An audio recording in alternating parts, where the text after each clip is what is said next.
Good morning. In a series of 3 videos to be done in a week's time, I will discuss Prime Minister Modi's state visit to America. The first video will deal with the global background against which the visit took place.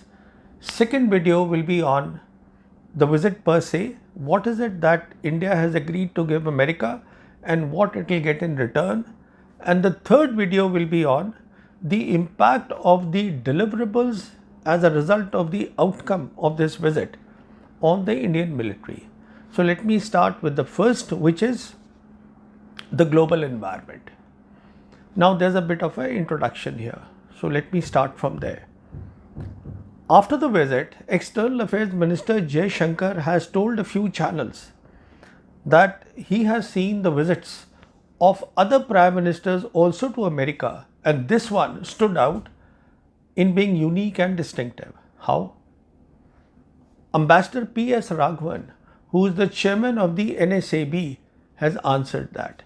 NSAB is the National Security Advisory Board, which advises the National Security Council headed by the National Security Advisor Ajit Doval. Therefore, what Raghavan said to a YouTube channel should be taken as the wisdom and the thinking at the highest level of the Indian government, the Prime Minister office.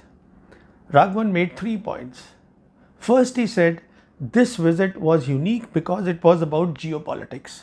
It was about strategic convergence of India and America. The unsaid part was against who? China. As a result of that, he makes the second point, that now India should be looking at a bigger neighborhood way beyond South Asia, which is our traditional neighborhood. And he mentions the area, expanded area, from the Central Asian republics to the Caspian Sea to the Caucasus nations. Now, when you see this area, what it means is that this includes the Central Asian republics, Russia, Georgia, Azerbaijan, Armenia, Turkey, Iran. So, this is the new neighborhood of India today. Now, what Raghavan said is totally in sync with what Jay Shankar has repeatedly said, that today in the multipolar world, India should be assessed in geopolitical terms as a pole, just as China is a pole, and hence should be seen as China's equal in a competitive mode. Now, the third point that Raghavan makes is, after having spoken of the extended neighborhood, he says that if China has a problem about India's relations with America, China should come and meet India halfway. Well, my two observations here. China actually came more than halfway.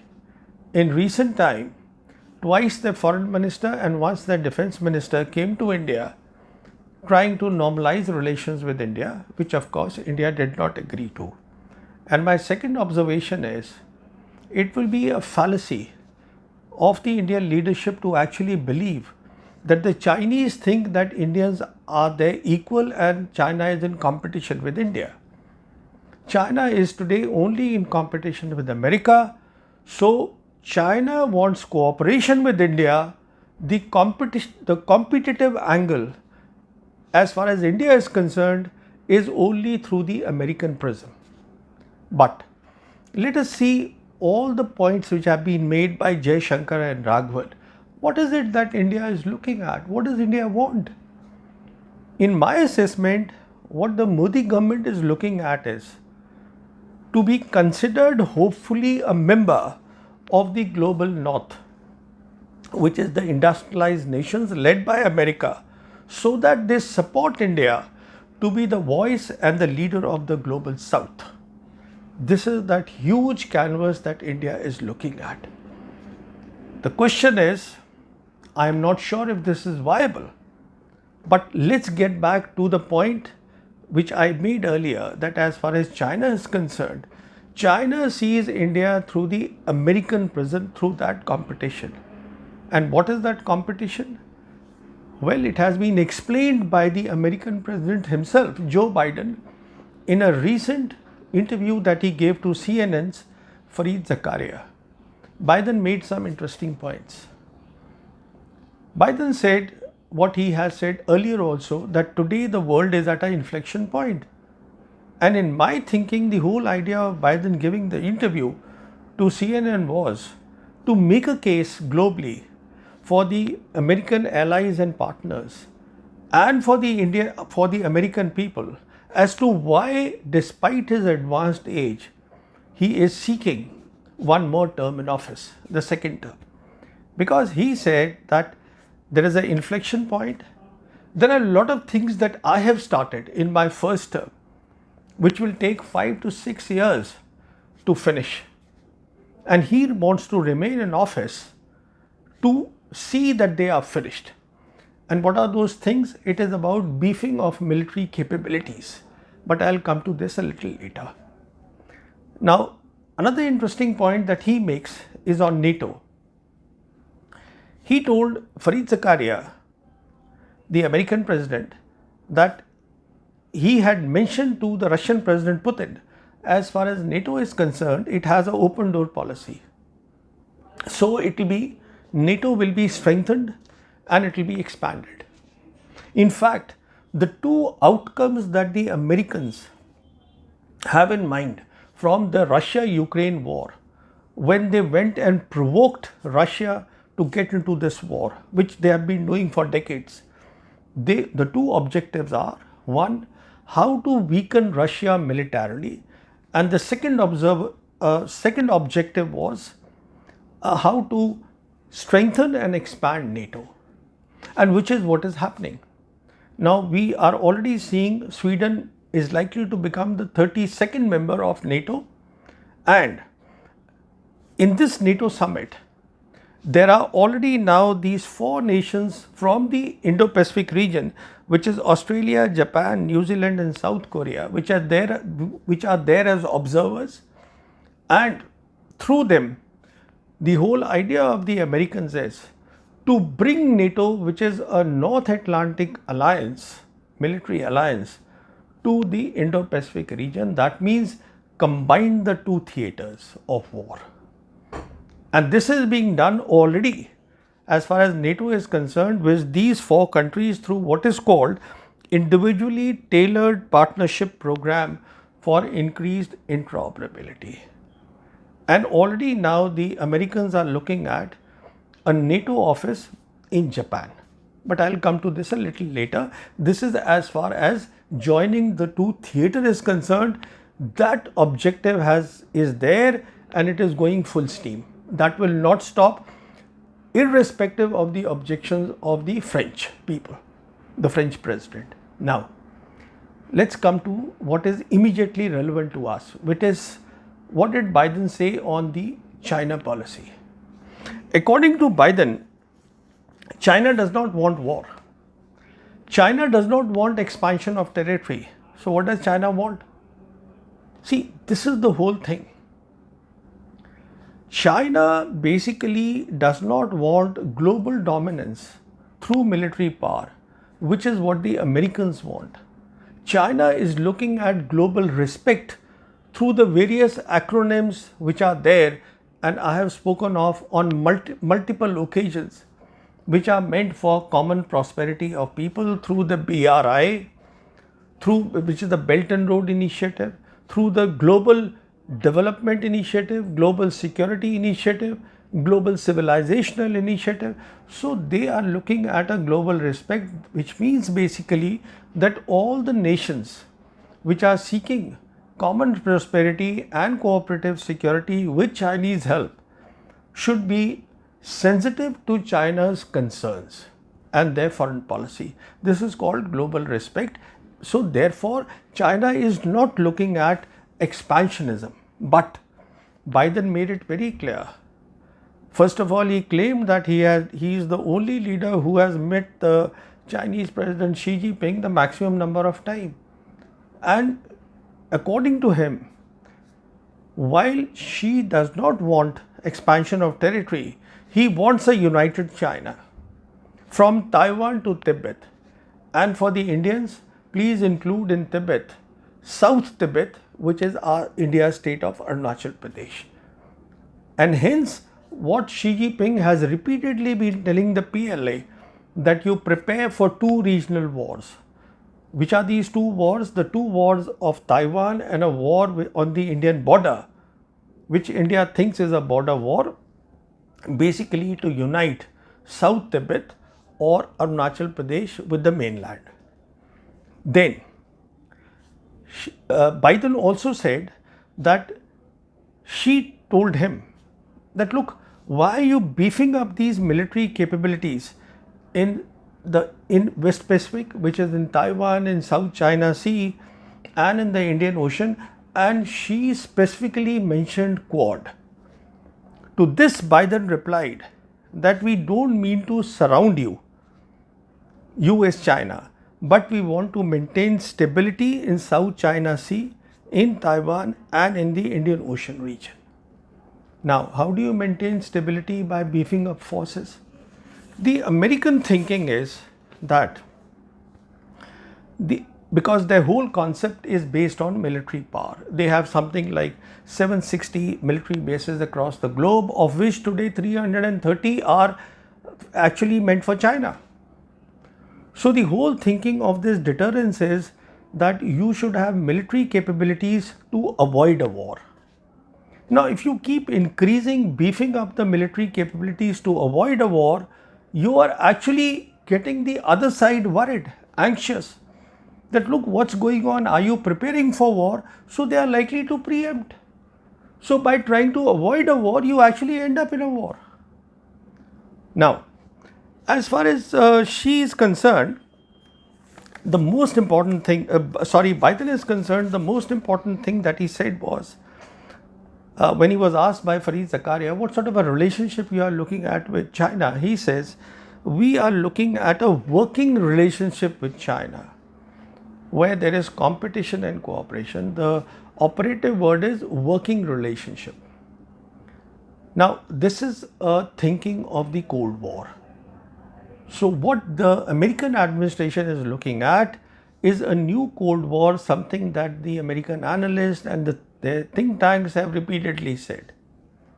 Because it was in the Cold War that there was a working relationship, there were two blocks, there was a competition in the arms race, and there was a need for communication for both sides, which was the working relationship, to ensure that they don't end up blowing up both the blocks, killing one another. So this is the mentality, so more military power is to come in. This is what he is looking at. Now, what is the conclusion that most people would want to draw from this? Well, my conclusion from this is that President Biden is a weak president. Unlike perhaps his democratic predecessor, Barack Obama. Why I say that is because he seems to be completely consumed, overtaken by the security establishment of America, which includes their intelligence agencies, the Pentagon, a highly militarized foreign policy, then the huge defense industrial complex, which has always a need to export more and more arms. So it needs more and more wars. So that is what it is. It looks like. Unlike Barack Obama, if you look at his administration, when this whole problem started with China, he said that his policy was basically based on three pillars. One was, he spoke of rebalancing, which had two components. There was a military component called Pivot, where it was said that the 60% of the American assets will be moved to, eventually be moved to the Indo-Pacific region. And the second element was the economic element, the TPP, Trans-Pacific Partnership, which at that time was really the answer to Xi Jinping's Belt and Road Initiative. But we know that the Trump administration came and they withdrew from the TPP, and it has never been the same again, and it will never be the same again. It will be absolutely impossible for the Americans, as far as building infrastructure or catching up with BRI is concerned. They'll never be able to match that. But that's a different story. And the third pillar was that during the Obama administration, the thinking was let the world be globalized. We want a globalized world for common prosperity, for everybody's prosperity. But as far as the chips were concerned, because chips is which will determine the national power in this century, in this decisive decade. The thinking was that the Americans have the capability to run faster than the Chinese in this race, which now has been overturned to say that look, it will be de-risking, it will be fencing, there will be a tech war, we will deny high-end artificial intelligence which is required for data centers, cloud computing, this will be denied to the Chinese. So all this is going on, and we've got these interchangeable terminology, decoupling, de-risking, diversifying. Basically nobody knows where exactly is the line to be drawn in the three big things which are being bandied about. Now, coming now to the key thing, that the American president is looking for another term to beef up. Beef up how? First, NATO has to come here, which it has already started. Now, as far as West Pacific is concerned, which is where, as far as the PLA is concerned, they have a favorable geography and militarily they are strong. So we have this US Pacific Fleet Commander Admiral Samuel Papero, who recently said that along their 9,000 miles coastline the Chinese have, they have redefined naval warfare, and he referred to the rocket force, which is the missile force of the Chinese, that because of that it has been redefined. I would like to certainly add something more to this. In addition to rocket force, it is their strategic support force as well, which is their counter space capabilities, their electronic warfare and their cyber capabilities. As a consequence of this, now what has happened is that the Americans feel compelled that the existing deterrence will not hold, because they are provoking the Chinese daily in the South China Sea, in Taiwan, so they need to beef up capabilities there. So as far as West Pacific is concerned, they are looking at what they call the first island chain. And in this island chain, they have taken over more islands which were not occupied at all of the Japanese, where now the US military forces have come. Then they, as far as South Korea is concerned, South Korea today now is part of this triangle, which is US, Japan and South Korea. And there will be now something like 24,000 troops. And then they have Philippines, where, as we know, they have taken over 4 new bases. So in this triangle, and as far as Taiwan is concerned, starting with the August 2021 visit of US Speaker Nancy Pelosi to Taiwan, which I think was well orchestrated and well planned, they have ratcheted up the tensions there. And now the whole idea is that they need to beef up, they want to beef up the capabilities in Taiwan. Some 600 million worth of weapons, American weapons, are to be pushed there in this year. And then there is an intense training program which the Taiwanese are doing both with NATO as well as the American forces for self-defense. And Guam is being strengthened to something like 8,000 to 10,000 US troops. And in all these places, they are talking of bringing in more and more batteries of THAAD.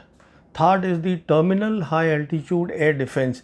This is that capability the Americans have, air defense capabilities against even the intermediate range ballistic missiles. So all this will be put there. So basically this is the beefing up insofar as, and this is exactly what is provoking or getting the Chinese anxious. This is happening here. Now, to recall what I said, he asked Biden and he mentioned specifically the Quad. What is this Quad? Quad is meant for the Indian Ocean region. The 4 nations, which is Australia, US, India and Japan. These nations should not be taken as lightly today, and rightly the Chinese are saying that they are basically a mini NATO. which I will discuss in my next video why I say that. But as far as the Chinese are concerned, they feel most vulnerable in the Indian Ocean region. And this will remain the situation there because this is where their traditional sea routes of communication, where 3 trillion worth of Chinese trade passes. This is where their maritime Silk Road is. So they are vulnerable here. And here the main anchor that the Americans have got is India. The anchor for Quad nations. Why? Because India gives them the geography which no nation gives in this region, in the Indian Ocean region. India, despite all this talk, 9 years of Make in India, Atmanirbhar Bharat, the fact of the matter is that we are the biggest importer of arms, and hence this facilitates the Americans to give us more and more arms for commonality. Even if we don't get it from the Americans, we get it from the French. The point is that NATO is also coming, and hopefully if the French remain part of NATO, then it is one and the same thing. So, and then we have a very large military force. So everything falls in place, which will be discussed more in the next video. This is the vulnerability now. If you see things from the Chinese perspective, how does it look? From the Chinese perspective, here is my bottom line. There is no way that they are looking to attack Taiwan. But if they are provoked to do so, they will fight.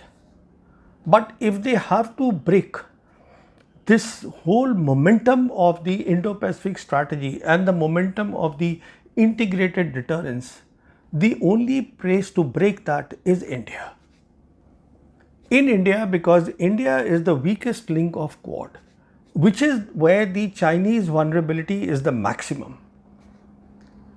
Why weakest? Because the military is the weakest, technology is the weakest, economy is weak, and there is a leadership which is more than eager to project all these relationships, to use it for the domestic help, for the electoral help. It is far too eager. So it suits everybody, and as far as Chinese is concerned, they for the last 3.5 years, they have been there in a standoff in the Himalayas with the Indian military, and they know exactly what the Indian capabilities are. So this is the background against which now in my next video I will discuss the visit and what has been accomplished. Thank you.